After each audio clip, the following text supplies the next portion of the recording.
Boys Night. Oh, what's going on? It's a boys' night, bro. Boys Night. Boys' night. Boys That's what Night. I'm talking about, bro. Yeah, we're doing it. We We're are doing doing it Boys Night. We're doing it right. well. You wouldn't want to do it wrong. That's for sure. I mean, I've had a few that went wrong. You know what I mean? That's true. Hey, September 17th, 2005. You remember? Yeah. R.I.P. Joey. You know what I Oh mean? my God. Yeah. You know what? It was his time. You know, it's a boys' night to remember. I say that much.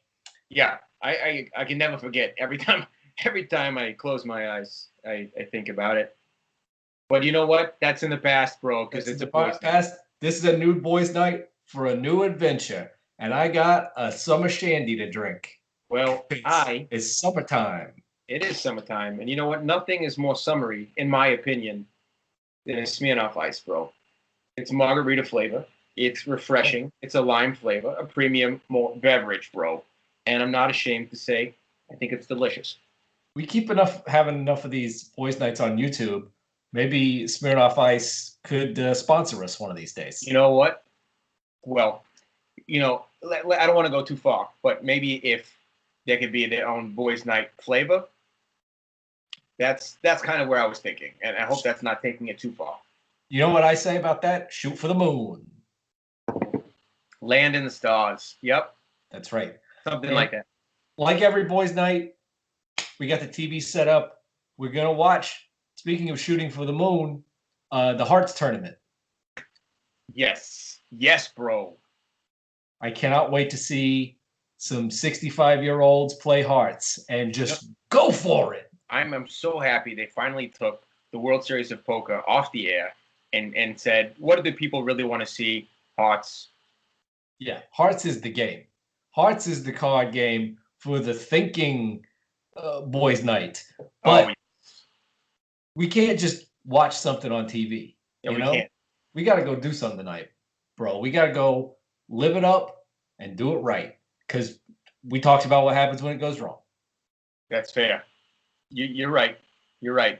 Well, what do you think we should do, bro? Well, I've been thinking about one thing we could do. And like I said, we don't want to watch something on TV. So what if we listen to bowling on the radio? That sounds incredible, bro. Yeah. Thinking outside the box, thinking inside the lanes. Ooh, I like what you did there. Yeah. So that's one thing we could do, but we could definitely do something else too, bro. We could do whatever you want. We could do whatever you want. Well, if we're gonna do two things, bro, I think maybe one of the things that we could do is we could go and we could talk to HR. To talk to human resources. Bro, what did I do something to you? No, I mean not yet, but I think it's always nice to be prepared just in case. You know what? I think you're right. And we talk about boys' nights being all for fun, but sometimes we gotta make sure our ducks are in a row also. So, absolutely, bro. I'm ready to go do it. Boys' night! Oh yeah.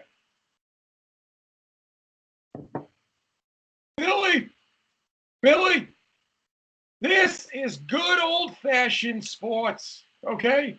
Mm-hmm. You just gotta open up your ear balls and you gotta listen. Listen. Hang on. I'm trying to pinpoint from the clatter. Yep. Yes. Yep, that's a 7-10 split. 7-10 split. You know what? The announcer's gonna say it right here in a second. Okay, 7-10 split. You got a great ear for it, Billy. Yeah. You got a great ear. Now, Grandpa, I appreciate everything you've taught me.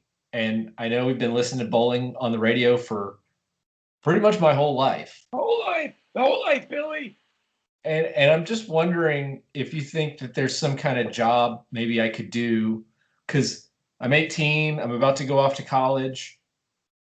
Is there something I could do that is specifically involving the skill of hearing pin clatters and identifying how those pins are set after that throw? I thought maybe you could be a telemarketer because you got to have good listening skills. Or, Okay. or they have that competition where you throw a needle in a haystack and you got to try and hear where it is in there. I don't know. That's Just some real? I can ideas. do that? Oh, of course. Of course, Billy, you can do whatever you put your ears to. Oh, so they just threw another one. Hang on, hang on. Oh, Okay. A six oh, pin is the only one left. oh my God, Billy. I wish your father were here to hear what you are capable of. You know, I mean, it's not like he's dead, but he just doesn't have the ear that you have, and I disowned him. And And he hates that we do this. that's not why. It's why he's not allowed around here anymore, Billy. I Grandpa, I appreciate that. You know, You're like if the son I never had, Billy. if my dad's not going to allow me to follow my dream, you know, I don't need him in my life. I just I was looking through the college catalog, you know, Yeah. and you know, I'm going to state, and they just didn't seem to have any classes about identifying bowling by sound. And What? What kind of education is this, Billy? If they don't have that, that's all they had when I went to school. It was I mean, it was a trade school, but you know, should I transfer to another school, Grandpa? Should I not go to state? well, your father went to state. Oh, Yeah, I told him. I said, "Are you sure you want to go there? Because Penn is a much better school. Penn State. Who cares about those Nittany Lions?" well, I know I couldn't. Mom said I couldn't afford to go to Penn. Maybe I should just go to City College, and there will be a bowling class there. Oh, Billy, you can't afford it. Why didn't you tell me? Here, I got a $10 bill for you, Billy. Put that towards your education. That should pay for at least half of the school. Thanks, Grandpa. Welcome. They only hit the 9 on that one. God damn it, Billy.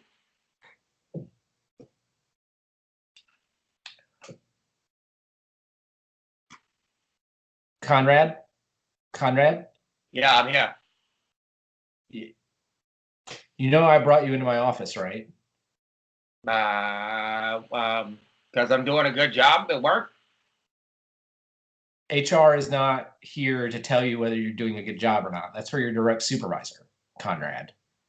This is about your behavior at work. Oh, come on. What? What? Okay, first of all, you're drinking at work. First of all, you're just bringing drinks to work and sitting at your desk and drinking. It's lemonade. It's lemonade. It says Smirnoff Ice on the bottle, Conrad. Okay.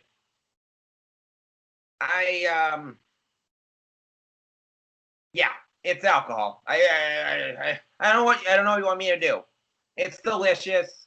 It's refreshing. It's margarita flavored. Okay, but this is a preschool. And we can't have this. You know? And beyond the alcohol, we got to talk about the songs you sing to the kids. Cuz My songs. I like Genuine's Pony and you like Genuine's Pony, but I don't think it's appropriate for the children. Okay. After I give them some of the Smirnoff Ice, they start getting drowsy. You're giving the children the alcohol? Yeah, I got to put them to sleep for nap time, and then I sing them Pony, and they fall asleep. Okay. The other thing is the children in your class are just sleeping all day. I can't believe you're drinking it right in front of me. You spit it on me. It's lemonade. I can smell the alcohol in it. It's on my clothes. Okay, so it's alcohol. The kids are sleeping. I don't see the problem. You're supposed to teach them, Conrad. You're supposed to bring them into class and teach them, not bring them in first thing in the morning at 8:30 in the morning. Give them Smirnoff Ice and then have them sleep the whole day off until 4 in the afternoon. I'm teaching them valuable lessons. I'm teaching them how to hold the liquor. I'm teaching them how to nap good. And I'm teaching them R&B songs. When I got hired, they said, teach the kids based on the curriculum that you grew up on. And my mother and my father drank a lot. And they sang R&B songs to me instead of singing me stories. So I'm teaching these kids what I know. When you said R&B songs a second ago, Conrad, I thought you were saying Arby's sauce, which we need to talk about how you only feed the kids Arby's sauce also. Okay. I'm just like when I'm talking to kids' families and they say to sandwich your compliments and the bad things, you go compliment, bad thing, compliment. You just giving me bad things. The kids drinking Arby's, the liquor, and R&B songs. I don't understand what the problem. Okay, look, Conrad, I didn't know this about your upbringing. Okay, I didn't know you could put the drink down and let me speak. Conrad, I didn't know this about how you grew up in your upbringing. It sounds like you went through a really hard time, and I want to be understanding, and I want to be the type of HR rep who, doesn't discriminate based on someone's upbringing. So I think we can find a middle ground. Okay, you just have to try to teach the kids something every day. Hold on, Kevin, go back to sleep. Sit down. Sorry, the kid. All right, Conrad. You know what? I can't ignore that I saw that. We're just gonna have to let you go on that one. What I do?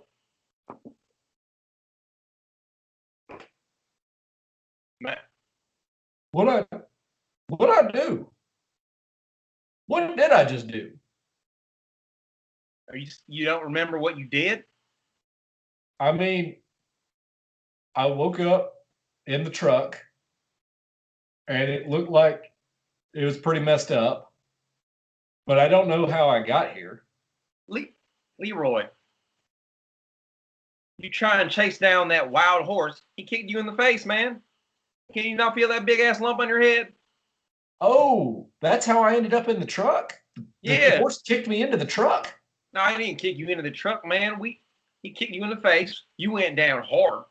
Okay. Us done picked you up, man. Put you in the truck. Oh, like you're gonna take me to the hospital? Yeah, man.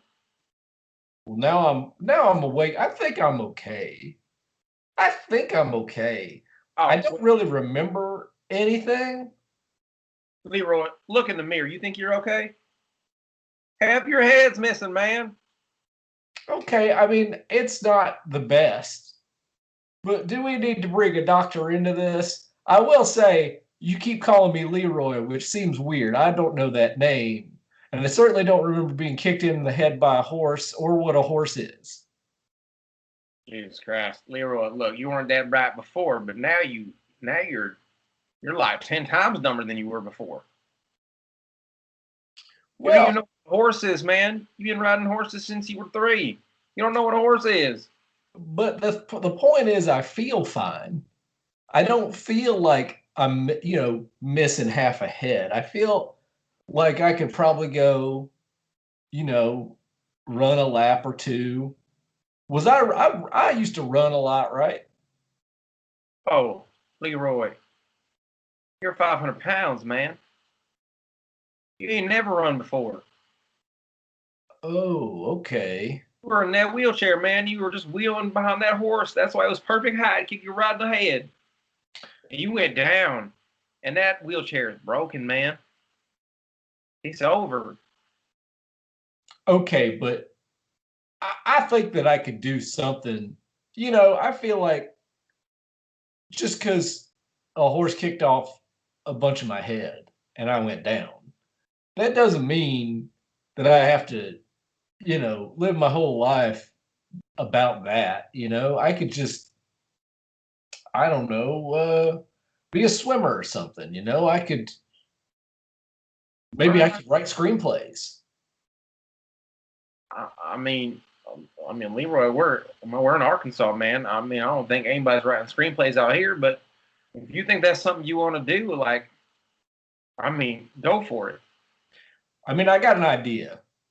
What what's that idea, man?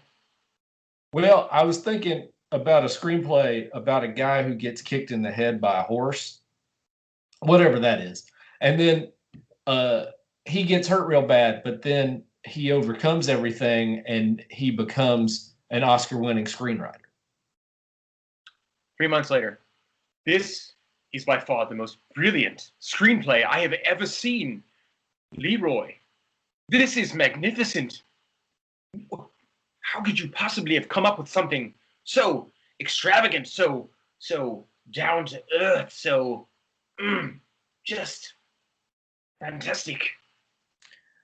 Well, I wish I could tell you it was based on a true story. It wasn't. It was just something that I totally made up, completely out of my brain.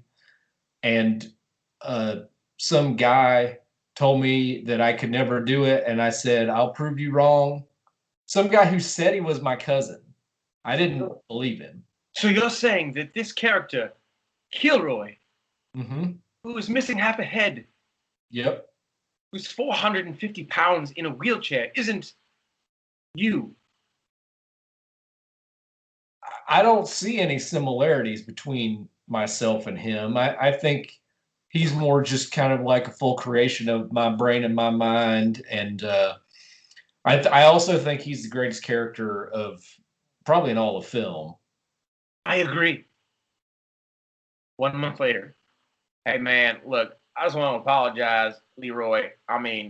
Welcome back to Arkansas, man. That's a great looking suit you got on there, and man, that statue right there, that gold statue you're carrying around, man, that's impressive. I don't even know what it is, but I ain't never seen anything like that before. But looks like whatever you done out there in L.A., man, looks like you made it.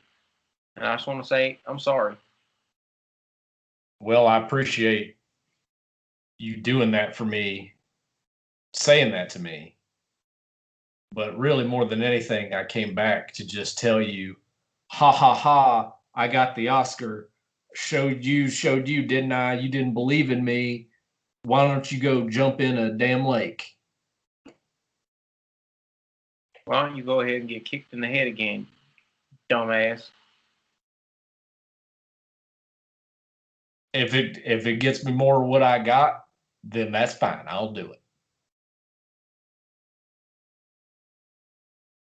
I mean, look, if it gives me more of what I got, man, I'll do it. Like, you know, I feel uncomfortable doing it, but yeah, man, I'll do it. I'll do it. Okay. Okay, great. That's what I wanted to hear. I- Now, you will have to spend this next scene totally, not just totally naked, but also covered in like maple syrup, not like baby oil, not like, you know, the normal kind of stuff, jello kind of stuff you see. This will be sticky, kind of gross maple syrup. All right. I mean, like, if this is what it's gonna take for me to get another date with your sister Kelly, like, I'll do it. But I mean, look, Kelly, look, I don't mind being the middleman between you and Kelly because she doesn't like asking for these things. She just knows what she wants. wait, And so you're saying that this video I'm making, this isn't for that school project you're doing. This is because Kelly wants this. okay, I'll come clean. Um, I told you I was making a student film that Right. would be kind of artsy and avant-garde, and that's why you had to shower for 7 hours while I filmed it. I was so happy after this. After that. Yeah, I know, and you were a real trooper about it. The thing is, these are just for Kelly. Kelly just has really specific fetishes and things that she wants to see. She wants to know the guy, so she can't just like, go on Pornhub or whatever and Right. watch a video of some stranger. She needs to know the guy, and she needs to know that I filmed it.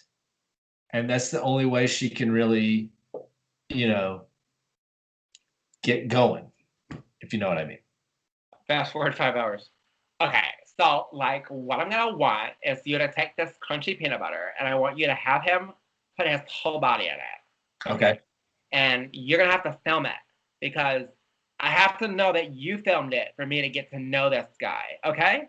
All right. Look, Kelly, I'll do anything for you. You're my sister, and you were the only one who stood up for me with Dad, and because of that, I'm your personal filmmaker until the day I die.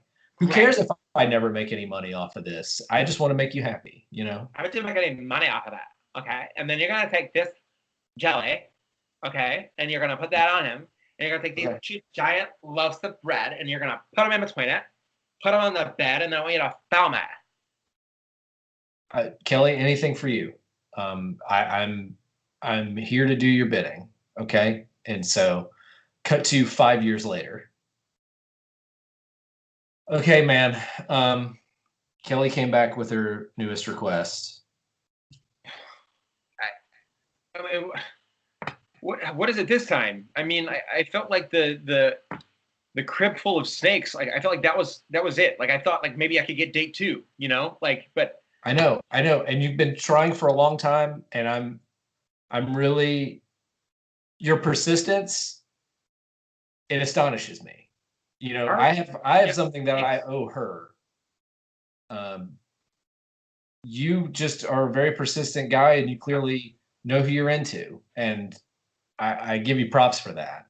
All right, so this is it. This is the last one, and then I can go on date number 2. So, like, what do I have to do? That's what she told me. She told me that after this one, date number 2. You'll definitely get date number 2. Okay, I'm ready.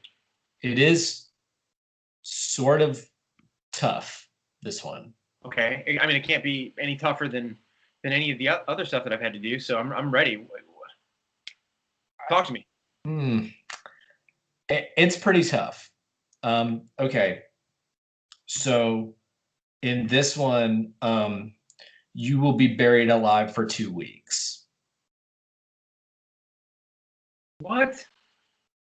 Yeah, we're gonna put you in a coffin, and we're gonna put you in the ground in a real grave, and then we're gonna cover that grave with dirt, and we're gonna bury you, and you're gonna be down there for 2 whole weeks, and we're gonna film it from inside. We're gonna put cameras in there. I'll be switching angles the whole time, and you're just gonna stay in there.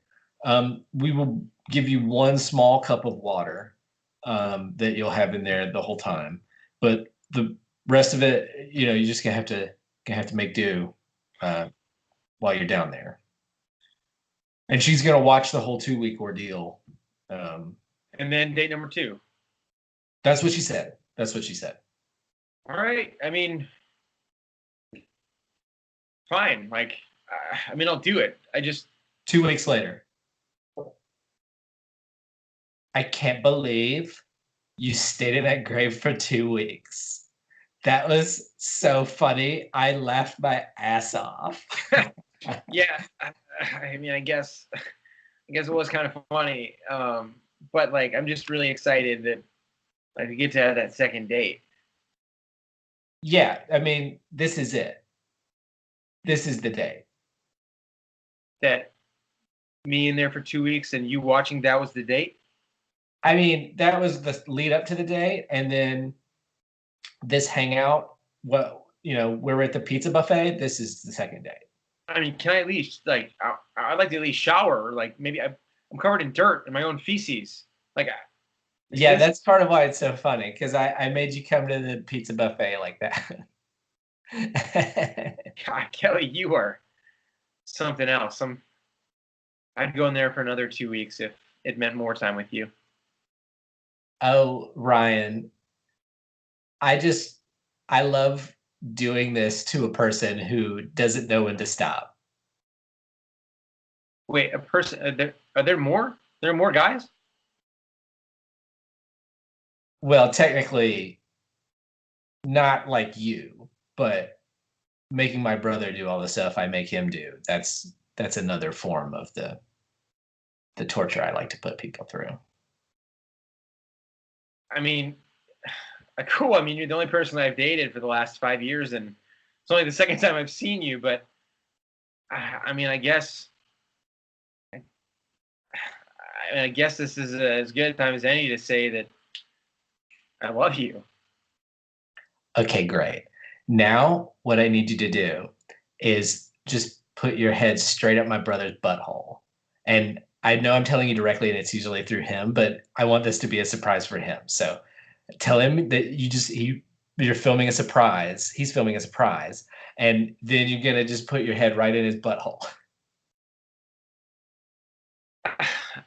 Okay, okay, all right, I'll do it.